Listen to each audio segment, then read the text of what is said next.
Баршаңызға қайырлы кеш, каналыма қош келдіңіздер. Бүгін сіздермен бірге небәрі 2-ақ минутта дайын болатын өте дәмді әрі пайдалы коктейль дайындайтын боламыз. Құрамына ешқандай да қант қосуды қажет етпейді.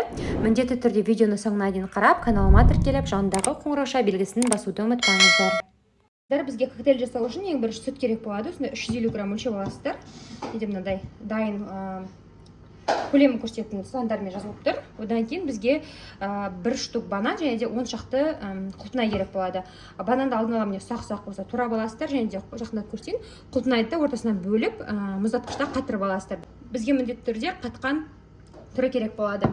Және де бізге осындай ыдыс керек болады, осыған газ езетін боламыз. Және де бізге осындай блендер керек болады, және де арнайы сок жасауға арналған блендер болса, сонда қолдансаңыздар болады. Ең бірінші біз жемістерімізді ыдысымызға салып аламыз. Жемісімізді салып алдық. Енді сүттің біз жарты бөлігін ғана құямыз. Көз мөлшермен құйсаңыздар болады. Жартысын құйдық. Енді осыны еземіз блендермен.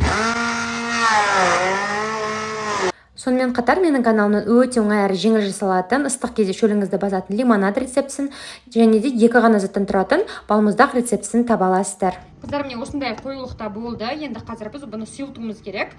Ол үшін сүтіміздің қалған бөлігін үстіне құямыз. Толықтай сүттің барлығы құйылды. Енді қайтадан блендерімізбен еземіз.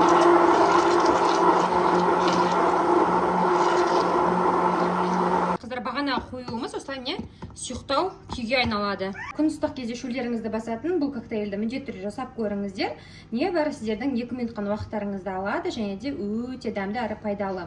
Коктейльдің тәтті болғанын қаласаңыздар, осыған араластыру барысында құрамына сгущенка, яғни қойылған сүт қосып жіберсеңіздер болады.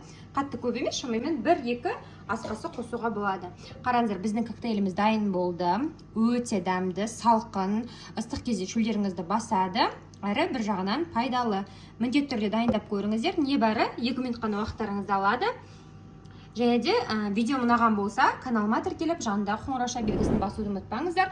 Қазақ тіліндегі YouTube каналының дамуына өз үлестеріңізді қосыңыздар.